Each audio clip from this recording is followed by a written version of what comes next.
We fear that what we have heard from these two men is just one small part of the much broader picture of U.S. secret detentions around the world, unquote.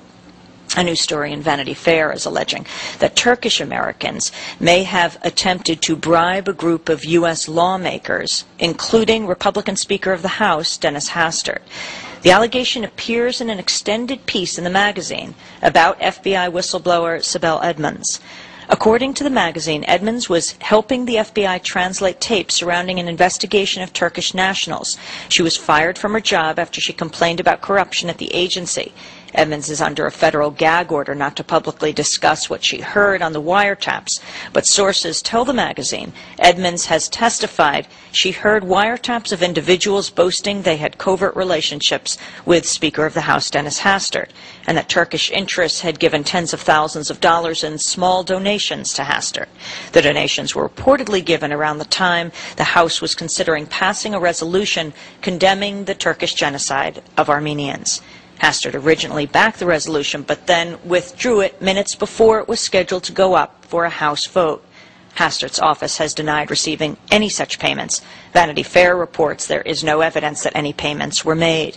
Edmonds is suing the government over her dismissal, but the Bush administration is attempting to have the lawsuit squashed, claiming it would reveal state secrets. The New York Civil Liberties Union is filing a lawsuit today to challenge the legality of New York City's new policy of randomly searching the bags of subway passengers. The lawsuit contends the searchers are, quote, virtually certain neither to catch any person trying to carry explosives into the subway nor to deter such an effort. The Civil Liberties Group says riders have complained they've been selected in a, quote, discriminatory and arbitrary manner, creating the potential for racial profiling. Meanwhile, some public officials in New York are calling for the police to target Arab-looking individuals.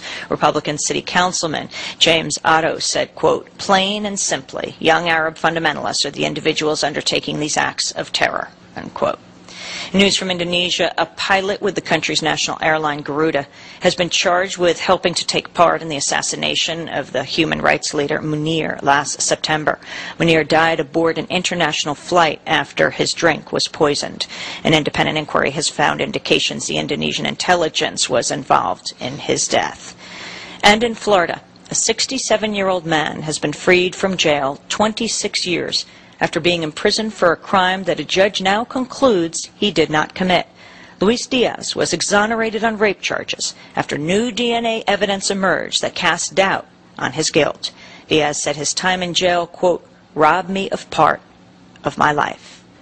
And those are some of the headlines topping the news. I'm Amy Goodman here with Juan Gonzalez. And welcome to all of you out there. Today we're going to take a comprehensive look